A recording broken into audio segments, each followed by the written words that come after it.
राजस्थान के अंदर 2 हफ्तों में वोटिंग होने वाली है और पिछले 5 साल में राजस्थान की राजनीति के पायलट रहे सचिन पायलट, चाहे कांग्रेस हो या भारतीय जनता पार्टी, इन्हीं के इर्द गिर्द राजस्थान की राजनीति घूमती रही। पहले दौसा, फिर अजमेर और अब टॉक से एक बार फिर चुनावी रण में उतरे सचिन पायलट और जहां जहां जा रहे हैं वहां सर काफी भीड़ आ रही है।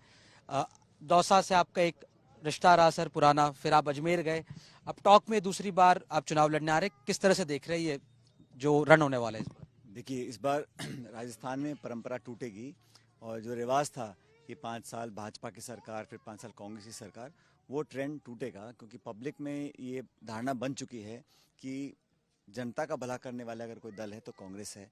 और पिछले कुछ महीनों में जो देश भर में राजनीति बदली है, कर्नाटक में कांग्रेस जीती है, हिमाचल प्रदेश में कांग्रेस जीती है, तो भाजपा को हराकर हम लोग चुनावी रण में अगर सामने आए हैं, उसका प्रभाव इन राज्यों में पड़ रहा है। और तेलंगाना, छत्तीसगढ़, मध्य प्रदेश, तमाम राज्यों में सरकार हम लोग बनाने जा रहे हैं। राजस्थान में क्योंकि हम सरकार में हैं तो लोग ये मानते हैं कि यहाँ पर सरकार रिपीट होती नहीं है। 30 साल हो गए हैं। पिछली बार हमारी सरकार जब कांग्रेस की थी तो हम चुनाव में हारे, हम मात्र 21 सीटों पर रह गए थे। वो 21 से हम 100 तक लेके आए। 5 साल बहुत हमने संघर्ष किया, पार्टी ने बहुत मेहनत करी, हम सब लोग कामयाब रहे। अब हमारा कोशिश ये है कि इस माहौल को वोट में तब्दील करें।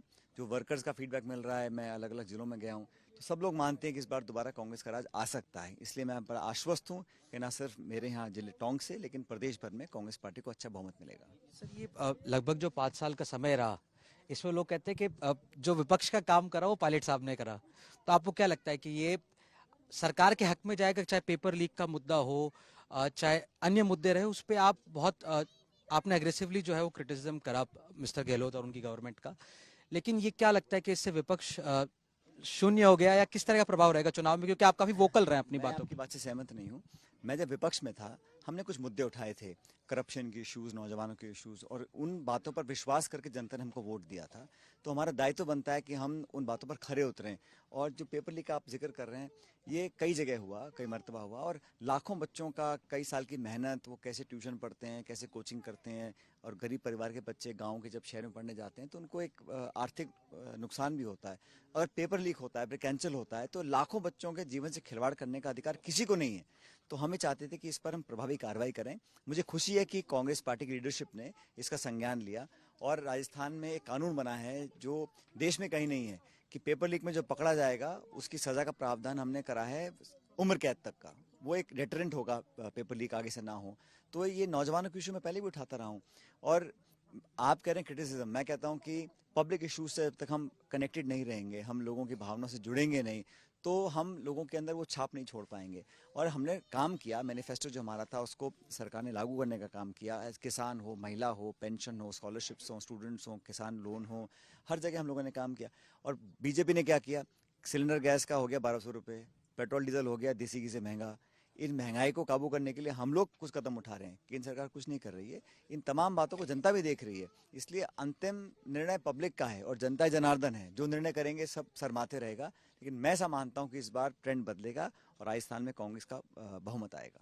सर गहलोत साहब और आप दोनों ही कह रहे हैं कि इस बार अब जो हुआ उसको भूलो, और भूलना इतना आसान है क्या वाकई में? जो अब दिल मिल चुके हैं, हाथ तो कई बार मिल गए, लेकिन क्या अब दिल भी मिल चुके हैं? आपने भी कहा कि मैं 25 सितंबर को भूल चुका हूं और उन्होंने कहा कि हम 2020 को भूल चुके हैं, तो क्या अब सब ठीक है? इसका लगता है आपको चुनाव में कोई प्रभाव?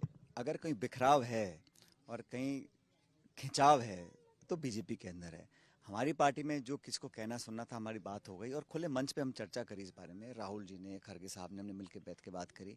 और मुझे जो उन्होंने कहा उसको मैं एक सुझाव भी मानता हूँ, एक निर्देश भी मानता हूँ कि जैसा आपने जिक्र किया पिछले साल 25 सितंबर को जो घटनाक्रम जयपुर में हुआ, उसको मुझे माफ़ करके भूल के आगे बढ़ना है।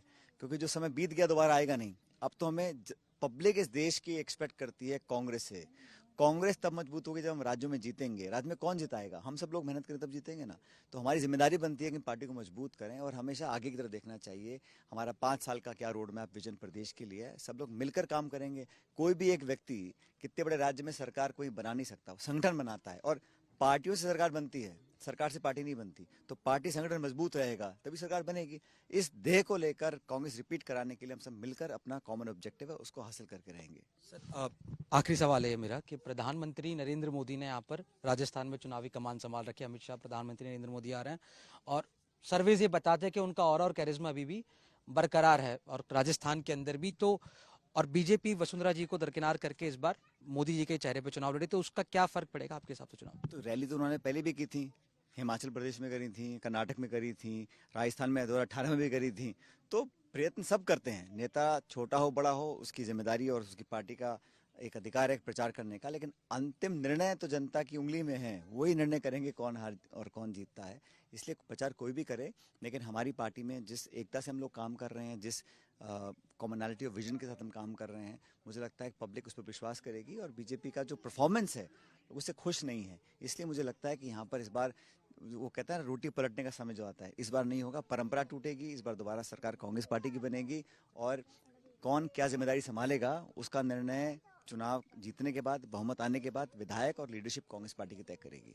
ये थे हमारे साथ में सचिन पायलट। इनका कहना है कि इस बार रिवाज टूटेगा और कांग्रेस के हक में लोग वोट डालेंगे। एक बार निखिल से कहूंगा, देखिए जहां जहां ये छोटा सा गांव है, जहां जहां पायलट साहब पहुंचते हैं वहां वहां उनकी दीवानगी देखिए, बच्चे बड़े सब जो है वो यहाँ पर नजर आ रहे हैं। और अब टॉक को जो है उन्होंने अपना नया घर बनाया है और जिस उत्सुकता के साथ लोग उनको देखने में आ रहे हैं, जरूर अजीत मेहता जो यहाँ से खड़े हुए हैं उनके लिए एक खतरे की घंटी है। कैमरा पर्सन निखिल शर्मा के साथ टॉक से जय किशन शर्मा।